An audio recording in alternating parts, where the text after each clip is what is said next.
Assalamu alaikum ustaz, aliment masalesi deydi. Berilgen alimentti ayal özü iştese bolobу.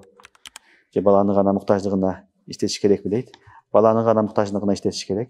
Зарылчылык болсо, эне да колдонсо болот. Себеби бул балага берилген нерсе да, баланын нафакасы. Эгер энеге зарылчылык болуп аткан болсо, энеге да берсе болот. Негизинен балага бериш керек. Адам өлгөндөн кийин амалдар турасын айтып бериңиз дейт. Адам өлгөндөн кийин жакшы амалдарды кылып бүт бардыгын багыштай бериш керек. İsa'lı savap деген, ошол савап жеткизүү деген сөз. Жакшы амалдарды бүт баарына кылып, ошолордун соогуну Алла Таалага багыштай жеткизе бериш керек. Чүнүктүү ал Кур'ан окуп дуа кылсаң да болот, намаз окуп кылсаң да болот, кайрымдуулук кылсаң болот, жакшы иштердин бүт бардыгын кылып туруп, ошонун соогуну паланчыга, атама, энеме, чоң атама, чоң энеме багыштадым десең боло берет. Чүнүктүү бир эле иш соопту бир нече адамга багыштасаң да жете берет. Алланын казынасы кенен.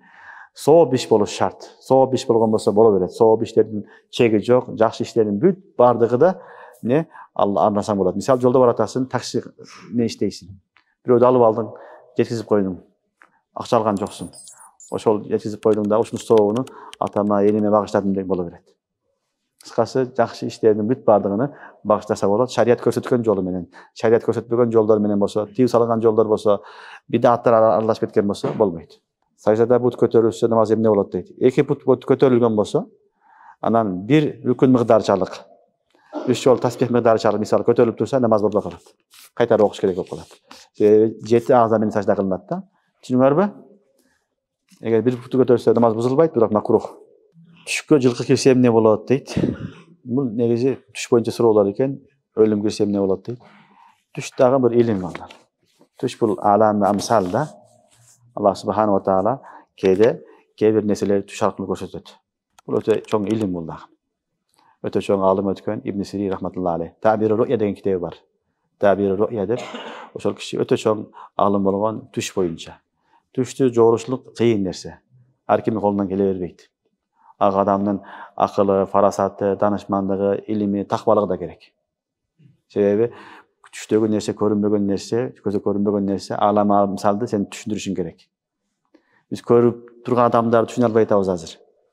Ал көрүнбөгөн нерсени кантип түшүнөсүң? Ошон үчүн кыйын нерсе. Эгер окуйм маалымат алам десеңер, Табир ру'я деген китеп бар, Ибн Сиринин ар окугула. Аябай жакшы китеп, ошондо бүт түштөрдүн түрлөрүн айткан. Бирок жылкы боюнча уламалар жылкыны адамдын максаты, мурады деген. Жылкыны түш көргөн адам иншалла максатына, мурадына жетет деген. Түшүнүктүбү? Ал эми өлүмгө түшкө өлүм кирсе эмне болот дейт. Аллах билет, эми өлүм хак, өлүмгө даярданыш керек. Иншалла кээ бир уламалар өмүр узун болот деген табил да кылган. Аллахым өзү билет. Мен 13 жаштамын, 3 жылдан бери орозо кармаймын. Намаз канча жаштан милдеттүү болот дейт. Алла орозону кабыл кылсын. Балагат жашынан. Айттык го, балагаттын белгилери болот ошондой. Аялдарга хайыз менен, эркектерге түшүркө менен. Андай болбосо 15 жаштан. 15 жаштан башталат. Сен намазыңды окуй бер, орозону кармай бер, кыйналсаң, бул нафил болуп калат иншалла. Соогуну аласың. Ал эми балагат жетип жашы, ал 15 жаш. Устаз асыр намаздан кийин жана багамдаттан кийин уктоо эмнеге болбойт дейт. Багамдаттан кийинки вакыт Алланын рахмат жааган вакыт болот да. Алланын рахматы болот. Ошон үчүн багамдаттан кийин күн чыкканга уктабаса, Алла рызкысын кенен кылат.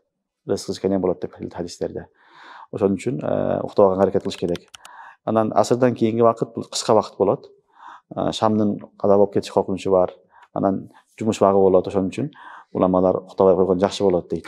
Кээ бир уламалар зехини пас болот деген дагы тажрыйбадагы сөздөрүн айткан. Аллах алам. Ассаламу алейкум устаз. Поездде, самолетто намаздар кандай окулат дейт. Жүрүп бараткан болсо, туруп окуганга аракет кылыш керек негизи. Туруу кыям фарз да. Туруу мүмкүн болбосо, турганга уруксат бербесе, анда отуруп окулат. Анан отуруп окугандан кийин уламалар кийин жерге түшкөндөн кийин кайтарып окуп койсун дейт. Ошо намаздарды кайтарып окуп койсун дейт. Кыбланы да караш керек, туруп да окуш керек. Илимсиздер даватка чыкса болобу, даватка илимдүүлөр гана чыксын дегенби дейт. Жок, чыкса боло берет. Бул дават үйрөнүү деген сөз да. Үйрөнүү максатында чыгылат. Дават бул аягындай деп түшүнсөңөр болот. Кыдырып жүргөн медресе. Бир бар медресеге өзүң барасың. Экинчи кыдырып жүрөт да. Ошол кээ бир адамдарга жашына, вактына байланыштуу барып окуй албайт, билбейт. Ал ошол 3 күнгө чыгып намаз жүргөнөт, башка ибадаттар үйрөнөт. Ошон үчүн илимдүүлөр менен илимсиздер экөө чогуу чыкса боло берет. Кайтып жакшы болот. Экөө чыкса, билбегендер билгендерден сурайт. Ошондо пайда болот. Өзүңдүн текебир, эки жүздүү экенин кантип билсе болот дейт. Жана ушул эки оруудан кантип айыкса болот деген суроо экен. Жакшы суроо экен. Негизи адам өзүнүн оорусун өзү билбейт көбүнчө. Ошон үчүн ооруган адам докторго барат. Докторлор дагы ооруса башка докторго кайрылат. Ушундай. Бирок оорулардын белгилери болот. Ошон үчүн докторго табып калсаң, белгилерден карап туруп сенин бериң ооруйт экенин айтат. Ошондой эле руханий оорулардын белгилери болот. Руханий оорулардын белгилери болот. Руханий оорунун бирөөсү текебир. Текебирдин белгилери болот. Белгилери мисалы кээде тез ачуусу келет. Сүйлөгөн сөзүнөн билинет. Басканынан билинет. Жүрүм-турумундан билинет. Мамилесинен билинет. Текебир экендиги. Бул аламаттар. Адамдын текебир экенин аламаттары болот. Алардан адам өзүн сезип калган болсо, анда кичикпейил болгондо аракет кылыш керек. Себеби текебирди пайгамбарыбыз саллаллаху алейхи ва саллям батарул хак деген. Хакты кабыл албайт да. Хакты инкар кылат. Батарул хак бул текебирдин аламаты болот. Ошон үчүн текебир болгон болсо, Алла баары сактасын, анын белгилеринен билсе болот. Өзү дагы билсе болот, башка адам билет. Негизи бул маселе муну тасаввуфта шайхтар билет. Тасаввуфтун шайхтары, ошо шайхтар карап туруп, бул адам кайсы оору менен ооруп атканын билет. Анан ошого жараша илаж кылат, дарылайт. Түшүнүктүбү? Адам өзүн дарылайм десе, эгер текебир экенин сезген болсо, өзүнү пас алсын. Кичикпейил алсын. Өзүнү кичикпейил алганга дуа кылсын. Мындай элдер кылбаган иштерди кылганга аракет кылсын. Ошол кайсы ишти кылгысы келсе, ошолорду кылып акырын текебир жойгонго аракет кылыш керек. Түшүнүктүбү? Мавлана Шараф Ali Tanavi rahmetullahi aleyh bir okuyan aytat. Abdülkuddus деген bir çoğun avliya ötkön. Oşo kişinin bir balası bir şeyhke barat eken. Şeyhke barıp aytat eken, men atamdın nimesini algany keldim deyt eken. Atamdın baylığını algany keldim deyt eken. Atası çoğun tarikatlı şeyh bolgon. Oşol baylыкты nisbatlı maňa beriňiz dep kelet eken. Sözünün kibiri bilinip turat. Şeyhtin balası. Anan meylinde 3 gün konoktayt eken. 3 gün konoktagandan keyin ketpey жүрө bергенде анан ишке салат экен. Ишке салганда bir gün көмүр тазалайт экен, bir gün тараткан тазалайт экен. Ошентип баягы кибирди тазалап анан жөнөтүп берген. 3 gün неге коноктодуңар десе, 3 gün конокту сыйлоо фарз деген, милдет деген, сүннөт деген.